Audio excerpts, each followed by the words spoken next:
Hello tout le monde.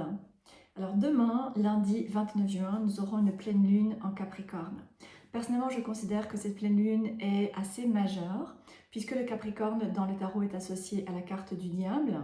Et par rapport à ma propre pratique, j'estime que c'est vraiment important de travailler avec le diable comme guide, comme divinité, lorsque nous choisissons de suivre un chemin spirituel alternatif ou en lien avec la voix de la sorcière. Donc je vous propose de réaliser aujourd'hui un tirage pour faire le point sur les énergies de cette pleine lune dans le signe du Capricorne. Alors j'utilise le Goddess of Love Tarot et je vais demander à quoi nos guides souhaitent-ils que nous puissions être attentifs à l'occasion de cette pleine lune en Capricorne et en lien avec notre chemin spirituel.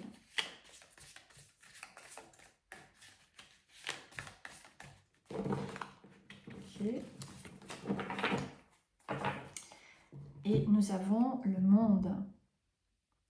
Donc le monde est évidemment la dernière carte de la série des majeurs et donc elle vient nous encourager à maintenant commencer à clôturer un cycle d'expérience dans notre vie.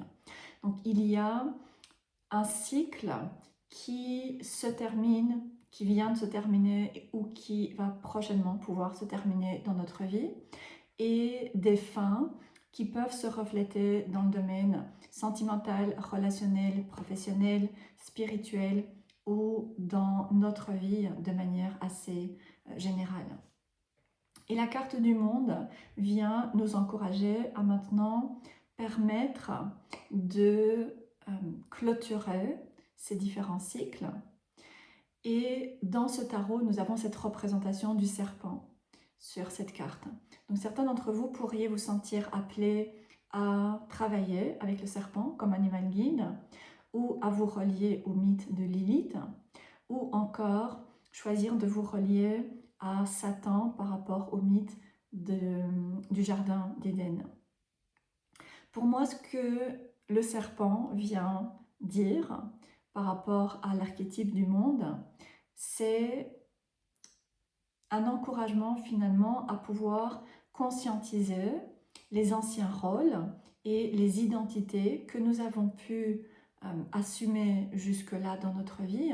et qui aujourd'hui ont besoin de se terminer, qui aujourd'hui ont besoin de mourir pour que nous puissions nous ouvrir à une expérience de connexion plus profonde avec nous-mêmes, plus authentique avec nous-mêmes également, et un nouveau cycle d'expérience qui nous permettra de nous sentir beaucoup plus connectés à qui nous sommes, mais également à nos passions, à ce qui est important pour nous et également à notre âme. Donc autour de cette pleine lune en Capricorne, eh bien, c'est important de pouvoir prendre du temps pour nous arrêter et commencer à réfléchir aux différents rôles que nous avons pu jouer de manière inconsciente dans notre vie pour survivre, mais qui aujourd'hui ne sont plus justes, qui aujourd'hui ont besoin de se terminer pour que nous puissions nous sentir beaucoup plus libres d'être nous-mêmes et que nous nous autorisions également à être davantage nous-mêmes et à suivre une certaine voie par rapport au domaine sentimental, relationnel, professionnel, spirituel, qui soit beaucoup plus aligné, beaucoup plus authentique et qui puisse donc nous permettre de nous épanouir davantage également. Alors je vais clarifier avec l'oracle de la magie intérieure. Donc quel autre message le monde et le serpent ont-ils à nous offrir pour cette pleine lune du 29 juin? Ok.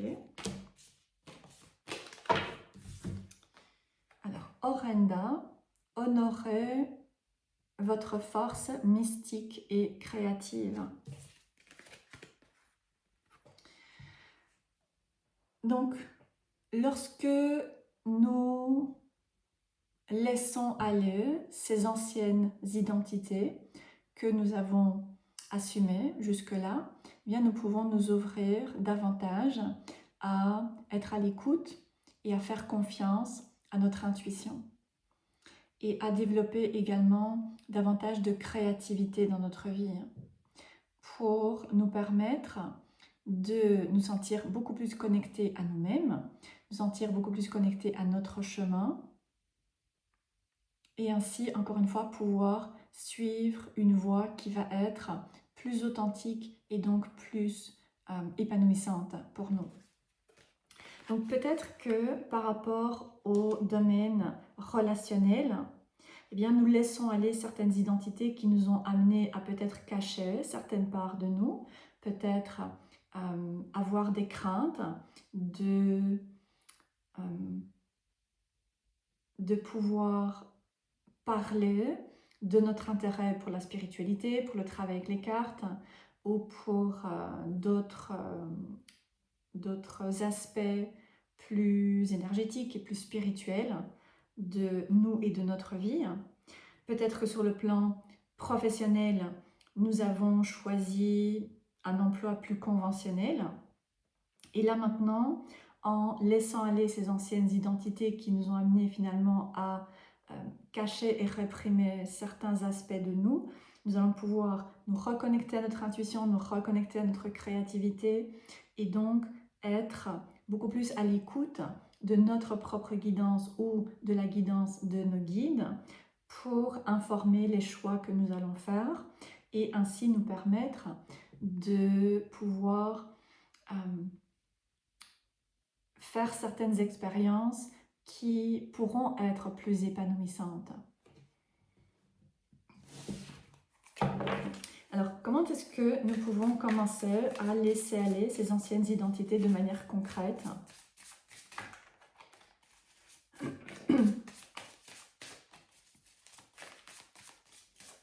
Dans notre vie.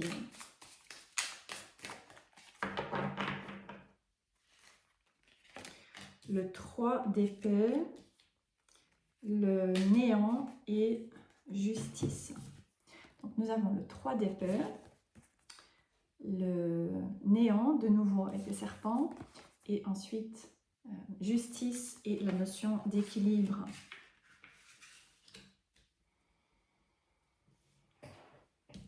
Donc il y a des souffrances dans le passé qu'il est peut-être encore nécessaire de pouvoir examiner et nous permettre de conscientiser certaines blessures qu'il y a pu y avoir dans différentes situations de notre vie et qui nous ont amenés à finalement nous sentir anxieux et craintifs de nous ouvrir à certaines personnes ou bien de nous ouvrir à certaines expériences, certaines situations ou certaines directions dans notre vie. Et ensuite nous avons le néant qui ressort avec l'œuf cosmique et le serpent, beaucoup de références évidemment au féminin sacré qui nous invitent à pouvoir prendre un temps pour lâcher prise. Donc très souvent, lorsque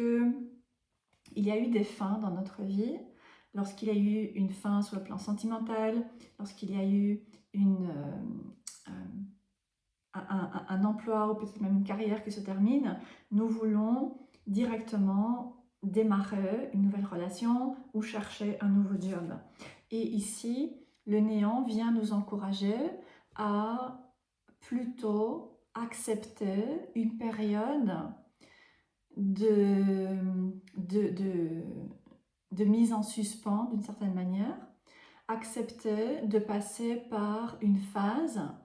durant laquelle nous ne nous investissons pas dans une relation, nous n'essayons pas de créer des connexions avec d'autres personnes et nous n'essayons pas nécessairement de chercher un autre job, mais nous nous permettons simplement de, quelque part, laisser ces anciennes identités se dissoudre. Et c'est un processus qui prend du temps, c'est une phase qui peut demander un certain temps pour commencer à vraiment laisser aller ces différents rôles que nous avons été habitués à jouer et à répéter dans notre vie et qui ont continué à créer et à répéter également des expériences de souffrance et de déception. Donc c'est une phase qui est inconfortable parce que nous savons que nous ne voulons plus continuer de la manière dont nous avons pu vivre jusque-là. Nous savons que nous ne voulons plus reproduire certaines expériences qui ont été source de souffrance, mais nous ne savons pas nécessairement encore ce vers quoi nous allons pouvoir aller. Peut-être que nous ne savons pas encore finalement qui nous sommes. Nous devons d'abord prendre un temps pour nous permettre de faire confiance en cette sagesse du féminin sacré, pour nous connecter à l'énergie du serpent et simplement laisser aller ces anciennes identités, pouvoir conscientiser ce qui a besoin de se terminer, comme le besoin de plaire, le besoin d'être accepté, le besoin d'être valorisé, le besoin d'être validé, ce qui nous amène à ressentir le besoin de nous couper de certaines parts de nous, notamment notre intuition ou certaines passions que nous pouvons avoir. Donc il y a cette phase qui est inconfortable, mais qui est nécessaire, qui fait partie du processus pour nous aider petit à petit à laisser aller les identités qui maintenant ne nous servent plus, que nous avons d'une certaine manière dépassées parce que nous avons grandi, parce que nous avons appris petit à petit à mieux nous connaître et à reconnaître ce qui crée de l'insatisfaction dans notre vie et ce qui ne nous convient pas. Et ensuite, lorsque ce processus aura pu se terminer, eh bien, nous allons pouvoir cette fois-ci ramener un nouvel équilibre dans nos expériences. Et nous allons cette fois-ci pouvoir restaurer un certain ordre karmique. Donc il y a un processus de guérison karmique qui est en train de s'opérer dans votre vie pour les personnes qui regardent cette vidéo, qui permettra ensuite de moins ressentir ce besoin de faire des compromis, d'essayer d'être accommodant, de ressentir le besoin d'être arrangeant, et ainsi d'une certaine manière d'en venir à se couper finalement de qui nous sommes.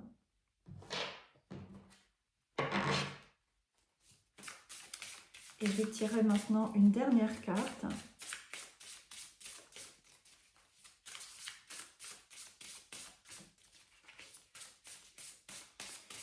Quelles pratiques pouvons-nous mettre en place pour nous permettre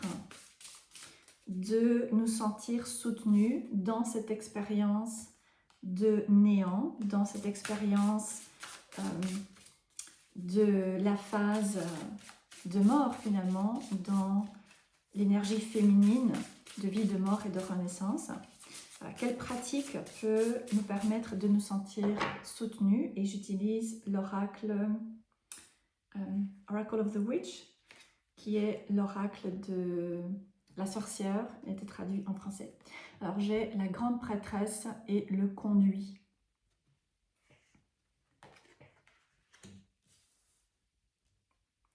Donc pour moi, la grande prêtresse vient nous encourager à nous rappeler que nous sommes des êtres divins et que ce qui se passe dans notre vie n'est pas le fruit du hasard, mais fait partie d'un plan divin qui sert notre propre chemin et qui sert également le collectif. Et donc, pour pouvoir gérer cette phase de néant, cette phase d'inconnu, cette phase dans laquelle l'ancien meurt mais le nouveau n'est pas encore présent, eh bien nous pouvons nous relier à la grande prêtresse. Alors comment est-ce que nous pouvons faire concrètement? Nous pouvons choisir de créer ou peut-être de nous engager davantage dans une pratique de travail avec les cartes qui va pouvoir nous apporter du soutien, qui va nous permettre d'être connectés avec nos guides, et ainsi de vivre cette expérience avec intention, avec conscience, et donc en nous sentant soutenus. Donc nous pouvons installer une pratique avec les cartes, une pratique régulière qui ne se base pas sur que va-t-il se passer, quand est-ce que cette phase va se terminer, ce qui évidemment peut faire partie du processus, mais qui nous demande plutôt de nous intéresser à comment est-ce que je peux vivre cette phase de la meilleure manière possible en me sentant soutenue dans cette période d'entre-deux, dans cette période durant laquelle je ne sais pas trop ce qui se passe et ce qui va se passer. Pouvoir nous relier avec notre soi supérieur, avec nos guides, à travers le tarot, à travers les oracles, ou peut-être à travers un canal médiumnique que nous pouvons avoir. C'est ce qui va nous aider à pouvoir amener une perspective différente sur ce que nous vivons et ne pas tomber dans l'anxiété et la peur et le besoin de contrôler et le besoin de savoir ce qui va se passer et essayer de sortir de cette phase, mais nous permettre à pouvoir utiliser cette période d'entre-deux, cette période finalement très liminale, pouvoir utiliser cette période pour construire ou renforcer notre connexion avec le divin et avec une pratique spirituelle qui nous permettra de nous sentir soutenus, nous permettra de nous sentir nourris et donc nous aidera à pouvoir plus facilement accepter de laisser aller l'ancien et de permettre d'avancer un pas à la fois en étant aussi présent que possible et en étant aussi conscient que possible par rapport à ce que nous avons besoin de laisser aller, ce qui ne nous sert plus, ce que nous sommes appelés à laisser mourir dans notre vie. Non seulement certaines situations, certaines relations, mais encore une fois certains rôles et certaines identités, et pouvoir garder cette connexion avec le divin de manière pratique, de manière ancrée, pour pouvoir nous sentir soutenus et développer une pratique spirituelle qui nous aidera à honorer notre intuition et notre créativité d'une manière qui pourra nous servir dans notre quotidien, pour ne pas avoir une spiritualité qui est très éthérée et qui nous amène finalement à nous sentir impuissants parce que nous sommes un peu dépendants de certaines forces extérieures, mais pouvoir avoir une pratique personnelle ancrée qui nous apporte un réel soutien, qui nous apporte des guidances, qui nous permet de nous sentir nourris également et qui nous permet de développer cette pratique et cette spiritualité, cette vision de la spiritualité qui est beaucoup plus ancrée et qui pourra vraiment nous servir au quotidien. Voilà, je vais terminer avec un tout dernier message de la part de nos guides pour clôturer maintenant ce tirage. Voilà, quel dernier message nos guides souhaitent-ils nous transmettre? Alors, minimus, communier avec la source. Voilà, une confirmation à nouveau de cet encouragement à travers cette expérience que nous vivons, qui peut être assez déstabilisante et parfois effrayante, évidemment. Un encouragement ici à pouvoir nous connecter à ce que nous considérons comme étant la source, que ce soit le divin, que ce soit l'univers, que ce soit notre soi supérieur ou que ce soit certains guides ou certaines divinités avec lesquelles nous choisissons de travailler, pouvoir commencer à identifier ce à quoi nous pouvons nous sentir connectés et ensuite créer une réelle connexion qui est claire, qui est ancrée, qui nous permet de pouvoir nous sentir encore une fois soutenus dans notre quotidien et pouvoir traverser des périodes inconfortables en étant conscient de ce qui se passe, ou en tout cas en ayant une certaine conscience de ce qui se passe, et donc en cheminant avec intention pour libérer ce qui a besoin d'être libéré et commencer à laisser émerger ce qui émergera de ce processus. Voilà, je vais m'arrêter là. J'espère que cette guidance pourra apporter de la clarté par rapport à cette puissante pleine lune en Capricorne que nous aurons donc le 29 juin. N'hésitez pas à laisser des commentaires si vous souhaitez recevoir une guidance, si vous souhaitez être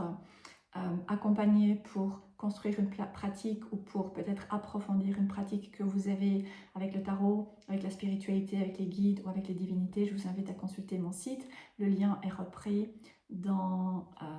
l'encart en dessous de la vidéo. N'hésitez pas à vous abonner, liker, laisser des commentaires et je vous dis à très bientôt.